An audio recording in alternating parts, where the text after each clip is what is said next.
shooting down in the woods. He wouldn't leave it even if he could. 'Cause life is good, yeah! Hickok45 coming to you from the beautiful hills of Tennessee. And yes, I am still your internet shooting companion. And boy, is it pretty in Tennessee. As you have noticed maybe from some recent videos, it is getting really green. Now, I do think we have a couple of videos that we've yet to post before it was quite this green, so hopefully that won't confuse you when you see those go up that we did a couple of weeks ago, maybe 3 weeks ago, I don't know. But it is looking good in Tennessee. Weeds are growing, leaves are growing, grass is growing, and going to be some range maintenance necessary here, I can tell pretty quickly. So we're going to chat with you this week about a few things. As you can imagine, I will talk a little bit about the NRA Convention in Pittsburgh, people we ran into, and guns I looked at, just some different things like that. Meeting Tom Gresham. We'll chat about that a little bit more.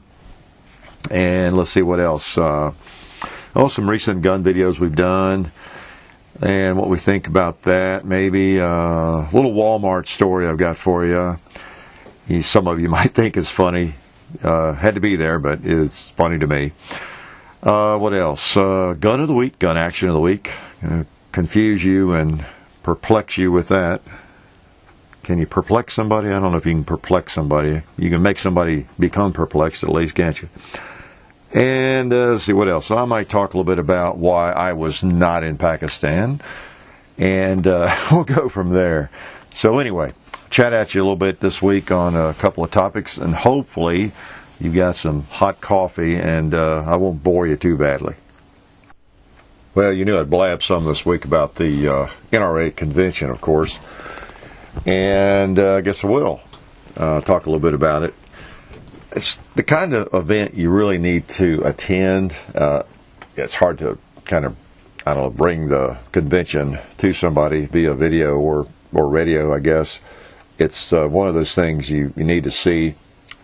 If you've ever worked for a company where you have attended large conventions, you probably have more insight into what it's like. For over a decade, I was not in education, and I did work for several companies where I attended conventions of that type, but it was, different products, of course.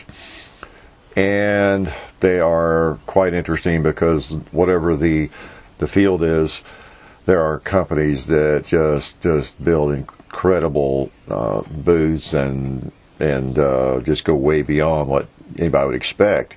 I was in the software industry back in the early 80s when that was booming and exciting. Computers, microcomputers, it was a very, very exciting time. I was involved in that.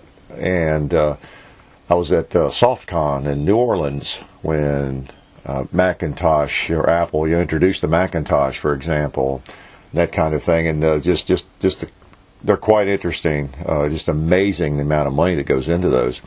And a huge convention like this where firearms companies are doing that is, of course, even more interesting. If you like to shoot, you enjoy firearms. So you just need to attend something like that if you never have and get the hands-on experience of it. It's hard to bring it to you. I don't have like 49 stories to tell really about it. It's just kind of enjoyed it. It was very, very crowded. I think this year I did not get around and fondle as many firearms as I normally do, at least handguns. It seems that last year I was just constantly checking out handguns all over the place, and I didn't really fight my way through a lot of the different booths and do that. There's just maybe it's because there's just an incredible interest in number of people at every rack of handguns. I mean, every time you go by and you kind of want to look at some of the car models or the H&Ks or the whatever, Smith & Wesson, they were just like people standing in line. So I'd wander off somewhere else, see something else that wasn't so crowded, and then think I'd come back, and then maybe I didn't. But I just didn't get my hands on a lot of the guns that I would have had it been just totally open and 14 people in that convention hall. But you know what I did? I found myself gravitating to the some of the cowboy, as I call them, the cowboy guns, Cimarron and Taylor and Company, to name a couple. They weren't quite as crowded, and it was pretty interesting to see all the guns and be able to handle those. There's so many Model 92s now, Winchester remakes, Puma, Rossi, and Taylor, and Cimarron. There's so many. I guess Uberti makes about all those, and it's just some variation of a Uberti for the most part.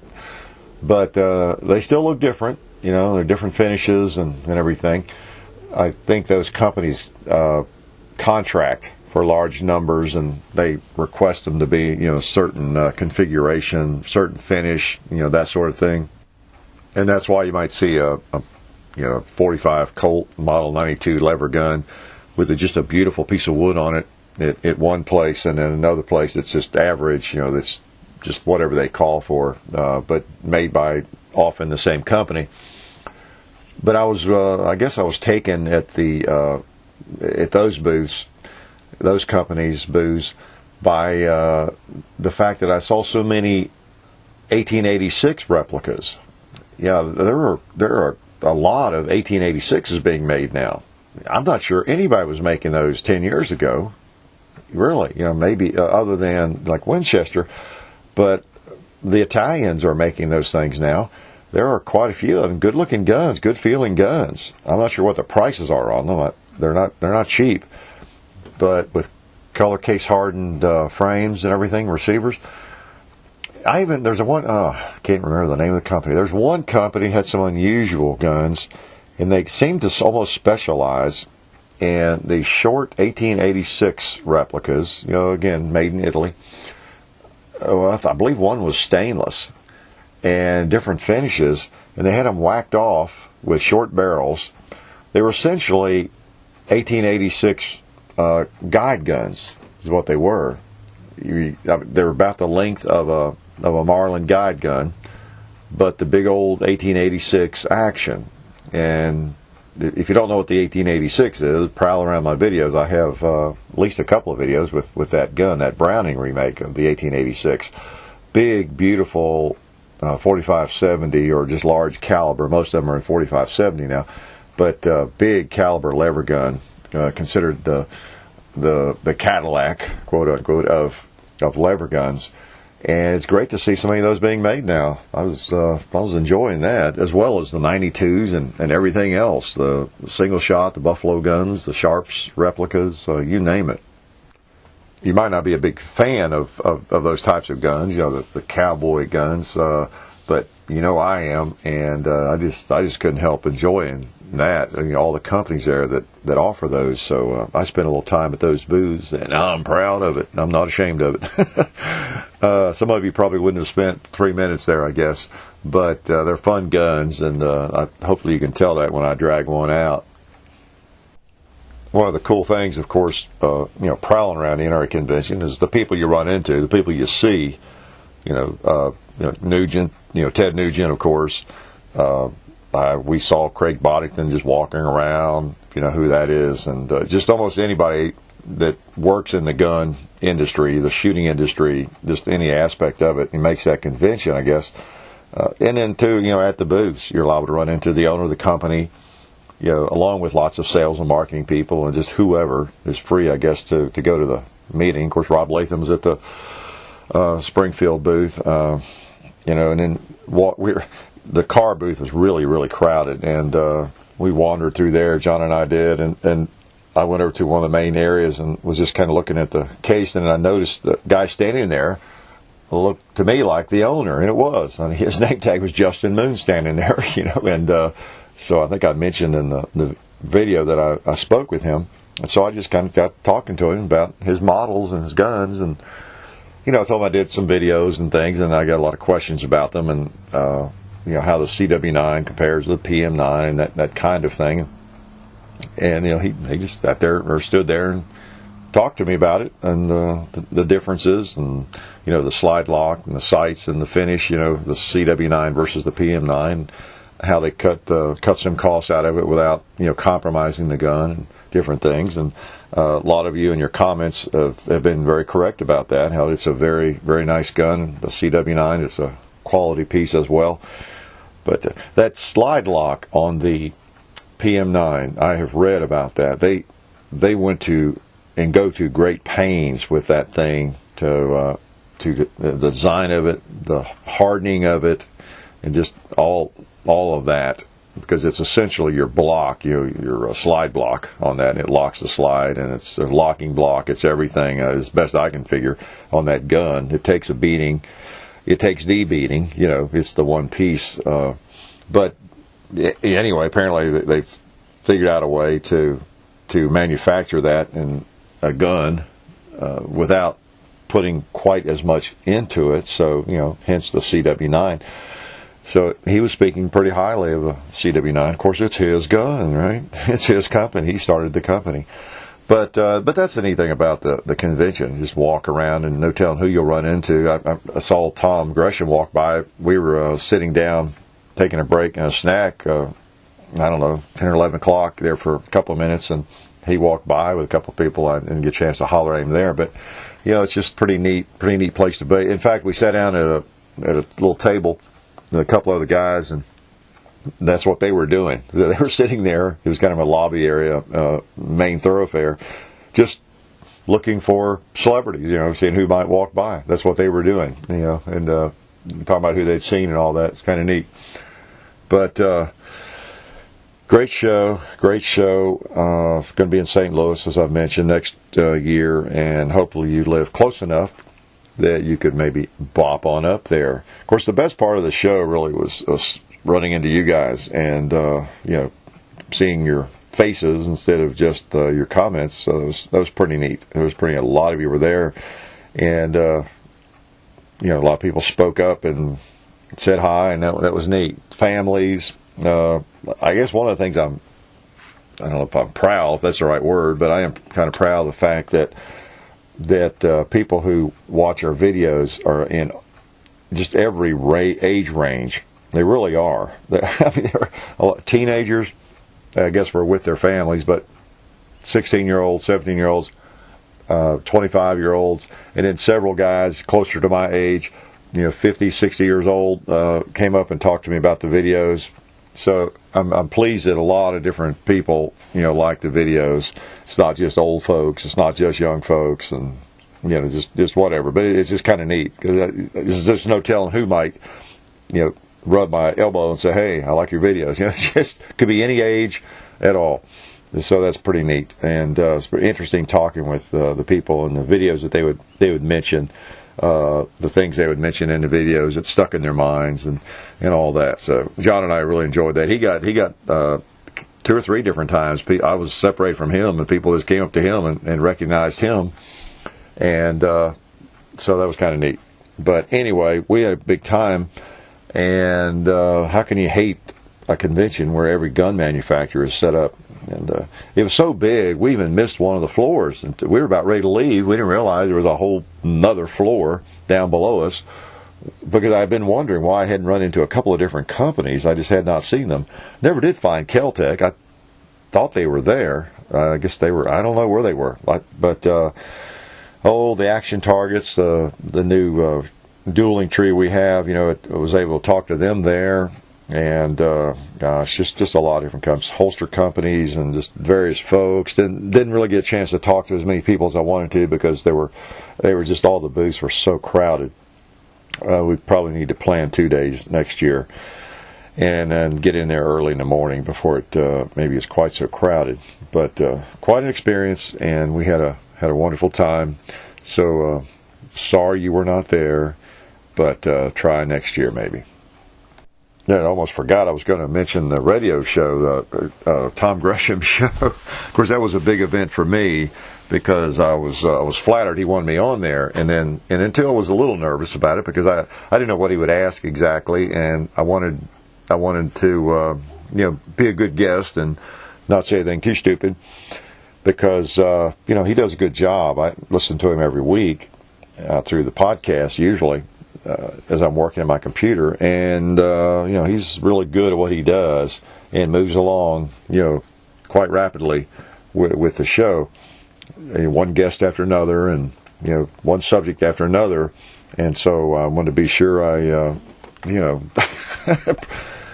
didn't come off as a goofball, and anyway, I just didn't know what to expect exactly sitting in the studio and everything. And somebody commented I seemed a little bit nervous before, because we did the video of it too, and I really wasn't that nervous.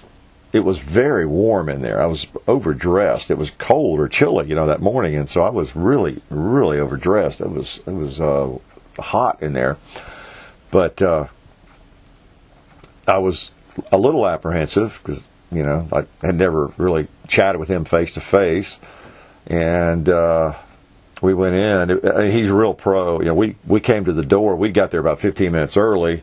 I just wanted to make sure everything was clear and we were on, and let him know we were there. And when we stuck our head in the door, he was still interviewing Alan Gottlieb, and he just motioned for us to come on in, sit down. And he hardly broke stride. I mean, he is so comfortable with what he does, and he's in the middle of a conversation with Alan Gottlieb, and just motions us to come on in and sit down and everything. And I guess there was a commercial break at one point, and we asked him if he minded if John ran the camera. He said no, it's fine. And so we exchanged a few words, and I never was really sure when we were going to go on the air. So he was hearing the commercial breaks in his ear, and I wasn't hearing that. And he was kind of looking around. I thought I could sort of hear, and I didn't know whether we were going to be on in 3 minutes or we were going to be on in 14 seconds. So I was kind of watching him and just trying to read him, and hoping I'd be ready and everything. So, but anyway, it went fine, and I knew he wasn't going to try to ambush me or anything. He would just ask some, informational questions, and he was a good guy. So anyway, I enjoyed that, and in meeting him face to face, very professional, and has so many things going. I don't know how he juggles it all with all of his TV shows and everything that he does, and that radio show, and keeping all that lined up, and the traveling that he does. I mean, every time you see his TV show, he's at a different training school doing video, it seems like, every week. He's at Gunsight or out at Clint Smith's place or some other place that I'm not as familiar with, or he's in Louisiana.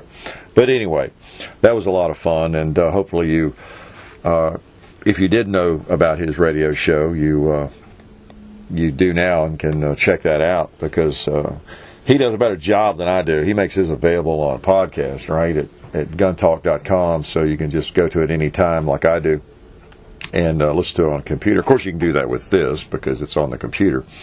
But in the morning when I'm working early, I just click on the podcast and listen to him and his guests. And I've learned a lot over the years just from various things, especially because he has so many industry guests on there. You can really keep up with what's going on in the industry, what guns are coming out, and just the trends. And he's a real laid-back, nice guy. But I tell you what, he takes no prisoners when it comes to gun rights. He really fights for gun rights in a big way. He is about as pro Second Amendment as you can get, right down the line. So he's definitely on our side. But anyway, that was a lot of fun, and I hope you caught that on either video or on the podcast, or both. I hope you're enjoying some of the videos we've been doing lately. You never know what we're going to be doing. Sometimes we don't. If I had thought about it 3 weeks ago, exactly what we would be doing last week, I couldn't have told you, really, that we would have the Ruger, the new Ruger SR 1911, and the ATI 1911, the Python. Really, all three of those guns were just, in a way, a surprise, not necessarily planned, and things just kind of happen. We get an idea, or I think to check with Ruger, or just whatever it might be, and so it's been kind of neat. Some interesting, different firearms that Ruger that has come out. We just posted it, didn't we? Yeah. So we've got 2 videos up on the Ruger 1911, SR 1911, and one with the ATI, 1911. And we're going to do some more with it, of course. And, of course, you saw that pile of ammunition. It was so neat to get 1,000 rounds. Of course, I've got an ammo bucket, I guess, of more than that, of 45 and some cast bullets I've loaded. And, I have some quantities of things I load at times. I go through streaks, and I'll just load up all of my 357 brass, or, all of my 45 Colt brass, and, of course, it becomes quite a pile. But it's still, I don't normally have brand new ammo in those kinds of quantities that I can just pile out like that and shoot. So that was kind of neat, that we had that little deal with ammoforsale.com and could do that. So, and just as a reminder, you've got till early June to take advantage of that if you're thinking of ordering some ammo. Just put in the promo code, and like I said, we get a couple of bucks out of that when somebody does order, so it helps a little bit. And, of course, getting that ammo donated, that was nice, really nice. So we're trying to put that to good use, to smart use. What else? Oh, yeah, the Python's kind of nice, too. Now that's not my gun, and we'll be returning that. We've done a couple more videos we'll be posting, with it, involving some other revolvers and everything, but you'll see those down the road. We need to get that gun back to the owner there at Jolt, and Rob, lent that gun to me, Academy of Self-Protection in Jolton, Tennessee. So thank him again, and have enjoyed that. Really took me back to the old days. There's just something about that. It's so nostalgic, because I had several Pythons through the 70s and I guess early 80s, but I've really not had one since then. And I was so fond of them at the time, and I just loved those guns. Not as much to shoot as to just kind of fondle and admire. Just beautiful. So it was pretty neat to get one back. It was especially an old one, the vintage of 1960s. So it's just like going back in time, and I've enjoyed that. And we have so many things we want to do. Man, so many things on the docket. We have so many guns we've done maybe one little video with. We've got more to do, and some other guns we want to get in, and it's just some other shooting we want to do. So we're not really the gun review channel. We have a lot of things in mind we want to do with the guns that we have. So this summer, in a couple 3 weeks, we'll be having more time to put towards it. So we will hopefully be posting, videos pretty regularly.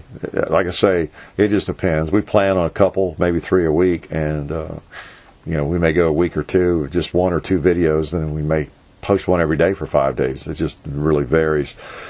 But we appreciate you continuing the recommendations, things you'd like to see. Again, I don't respond. I can't respond to all the messages and communications I have. I can't even come close. I think y'all can appreciate that with whatever it is, 69,000 subscribers, I think, at this point. But make the suggestions. And again, as I have said before, I get a lot of people that will write me and ask, do you have a this or that? Again, I'm not being rude, and I don't answer. I just make a mental note of that somebody wants me to review a particular gun when they ask if I have one, or do you have that, or are you planning to review this, or that, okay, that suggestion is registered, and I have to kind of move on. But I do read every message. So, I say I read every message. Wow. You wouldn't think you'd get so much spam, on YouTube, private messages. But wow, there are people go to great lengths, and I guess put in a lot of work to send their latest songs and just everything else, as you can imagine. I guess some of y'all get that too, but I get a lot of that, and I click on that message to ascertain as quickly as possible if it's a real message from somebody, to go through that triage as well. But anyway, keep making suggestions, things you'd like to see, and who knows, someday, some year, you might see it on the Hickok45 channel. You just never know. I've got a story, it's sort of a gun story I'll tell you this week.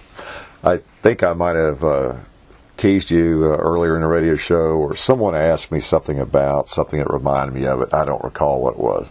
But anyway, somebody made a comment maybe, or wrote me about how many 2 liters I use, or something about when they see me coming at Walmart with my 2 liters, or I forgot what the comment was or the question, but it brought to mind a story that I thought you might enjoy, you loyal viewers.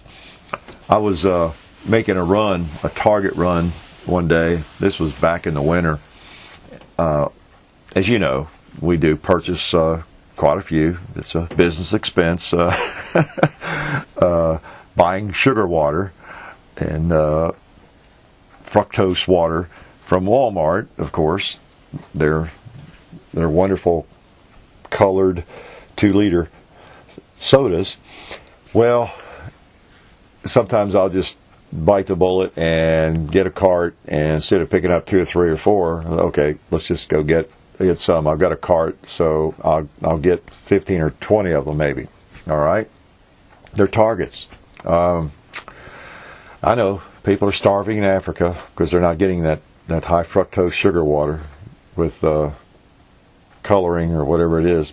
But so I bought, maybe 20 of them. I had a basket full of them, all various colors. Went to check out, and this little old lady at the checkout counter, as soon as I rolled up, I happened to have, I don't know, 6 or 7 of the, what was it? It was some kind of lemon lime or something, one of the flavors, that my bullets like best. And, as soon as I rolled up and started putting them up on the conveyor, she said, "Oh, man, those are so good. You like those too?" "Oh, yeah, I guess, yeah, those are fine, yeah." I was trying to be nice. I didn't have the heart to tell her that what I do with them. So anyway, she was very nice, very nice. We were chatting, and she said something else about how those are so tasty. They drink those at her house. She liked them, yeah.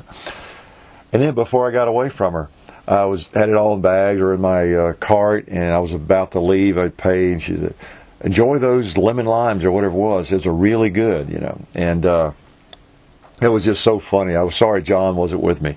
If John had been with me, or just anybody that knew what I do with those things, I would have died. I wish all you all could have been there, or I had that on video, because that sweet little old lady, she was just so glad to see me, a kindred spirit who enjoyed those lemon lime soda, whatever they were, the 2-liter. I couldn't even tell you what flavor it was, but she was so impressed that she had found someone else that liked those and enjoyed drinking those.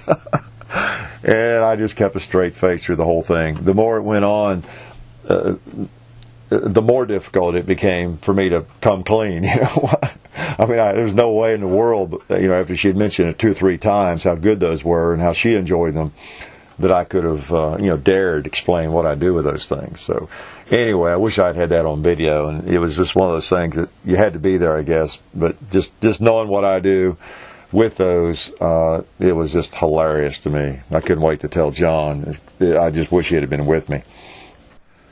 Well, it just wouldn't be the Hickok45 radio show, would it, quote unquote, without a gun action of the week. And last week, some of you got that one right, I don't know how you did it, but some of you got it. It was the PM9. It surely was. Speaking of car, it was the PM9 that I was working the action on. So, and again, I don't have it with me. I never do. I'm out here in the reloading room. I do have 3, 4, 5 guns out here lying around. We've done a couple of videos this afternoon, but I am going to pick one of them up and work it. So, are you ready? Again, this one won't be easy because it's a strange bird. So, are you ready? I'm going to cock it. I'm going to mess with it. I'm going to do whatever you would do with this type of gun. I can't say too much.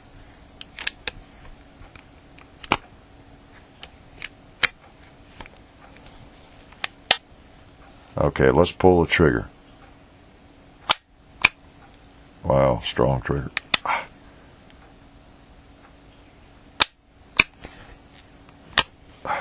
cocking it and pulling the trigger. Okay, let me manipulate it some more.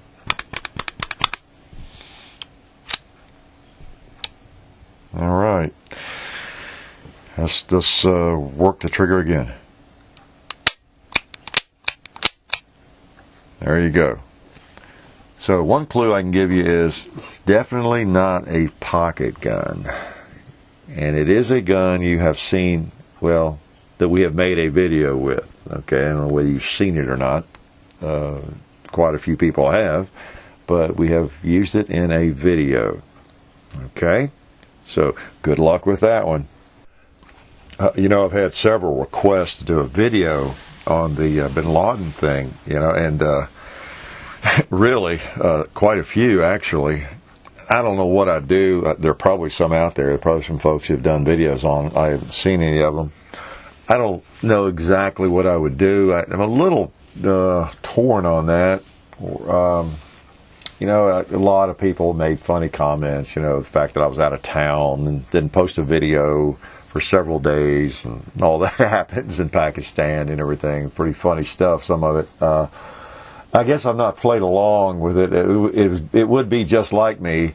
It was a wonderful opportunity. I guess I could have made a lot of fun with that. Perhaps complaining about picking up a cold or something in Pakistan. There's just a lot I could have done, I guess, with that. I'm just a little wary of that. I'm not worried about what people think so much as, the guys that go do that sort of thing they're just so incredibly prepared and trained and tough. Those Navy SEALs they're on a different planet from the rest of us by the time they get through the training. To even qualify for that training and then survive the training those guys go through, and then to go into harm's way and risk their lives, the way they do. I just feel a little guilty or a little queasy, a little strange. I even playing along with that game too much. I think most of you probably understand that. It's especially if you're in the military. I always have my antenna go up if I find myself pretending to be like a soldier or start acting like Rambo or something, even though I do fool with guns a lot, and and I know that that's associated with the military and police and everything else. A lot of people think that you must be a military guy or a policeman, if you can shoot and that sort of thing. And of course, that's not exactly true. I've shot with a lot of police and even a lot of people in the military. That could use a lot more training than they have, but now when you get into those special groups, it's different. And Navy SEALs shoot for a living. Those guys go through a lot of rounds, and it's not just the shooting. If you've seen some of the training they go through, that they survive, and the numbers are just absolutely amazing.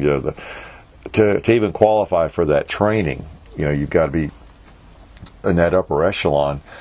And then, what is it, about 80% of them don't even survive it or make it, It's just unbelievable. You have to be so tough to where you can stand, the cold, that cold water, still manipulate whatever it is you have to manipulate. It's just an incredible. Those people are really, they're literally different sorts of humans in a lot of ways to begin with.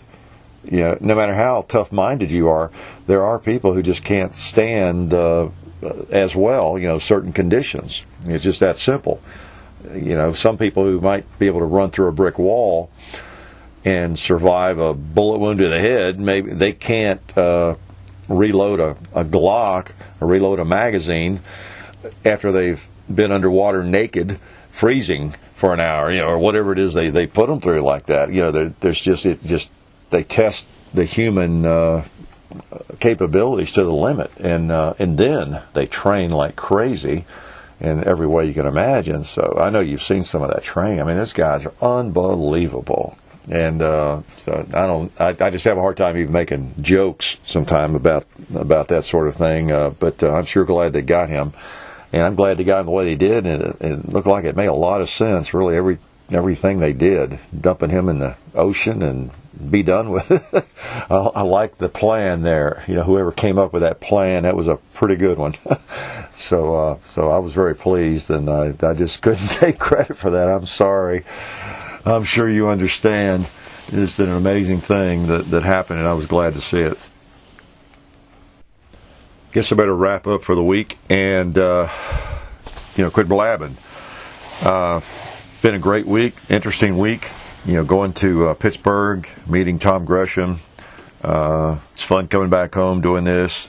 As I told him, being a Tom Gresham wannabe. The convention was fun. One thing I did not mention was the fact that it was legal, to carry in the convention hall, and there were any number of people, packing open, locked and loaded, I assume. And isn't it a great country? Walking around there, all those thousands of people, and many of them, packing a firearm, possibly most of them, loaded firearm, and nobody had a care in the world about that. That was probably the safest place on the planet last weekend. Not a problem at all. So it just speaks well of people, of good citizens. It's just interesting. People that hate guns and are afraid of guns. I mean, that experience is almost probably unimaginable to them. I mean, they're too busy clinging to their fantasies of Dodge City and how it ought to be if people have guns. If a lot of people are carrying guns, it ought to be like Dodge City. People shooting each other. You step on somebody's toe and they pull a gun, or you cut somebody off in your car. They got a gun. They're just very likely to pull it out and shoot at you. Well, maybe that says more about them than it does somebody with a gun. If they think that's what people would do, maybe that is what they would do. Maybe we're glad they don't like guns. So anyway, it's just an interesting phenomenon, really, in a way, even though it's not a phenomenon. It's just, most people are just good folks. And most people who like guns and are very, very familiar with guns know that there's really nothing dangerous about them. I mean, how many thousands, tens of thousands, hundreds of thousands of uniformed policemen are packing a gun right now? Anything dangerous about that? I don't think so. Policemen are generally good folks, but they're no better than I am, no better than you are. So, packing a firearm doesn't turn you into some wacko. There are maybe a few wackos in the country who have a firearm. Yeah, we read about them in the paper, and we see them being locked up from their activities. But anyway, by and large, 99% of folks are just good folks, and nothing to be afraid of, no matter what they've got in their pocket. So anyway, I thought that was interesting. And but anyway, I did say I was going to wrap up, didn't I? Well, let's do wrap up. I hope you have a chance to shoot this week, and maybe fondle a gun, buy some ammunition, and further the sport, further the hobby. And as usual, I hope you will heed my request and advice, as sage as I am, right? But seriously, hope you are encouraging folks to involve themselves in the shooting sports in a very positive way and a safe way and everything, and are representing the sport in a positive way. A lot of people out there on the fence, not sure what they think about it, and we are influencing them one way or the other. So you all know that. And it's been good chatting with you. I'm glad you could visit the reloading room here with me. I wish you'd help me clean it up. It's a mess. So I'll talk to y'all next week, and have a great week. Life is good. You've been listening to the Hickok 45 radio show. See you on the range.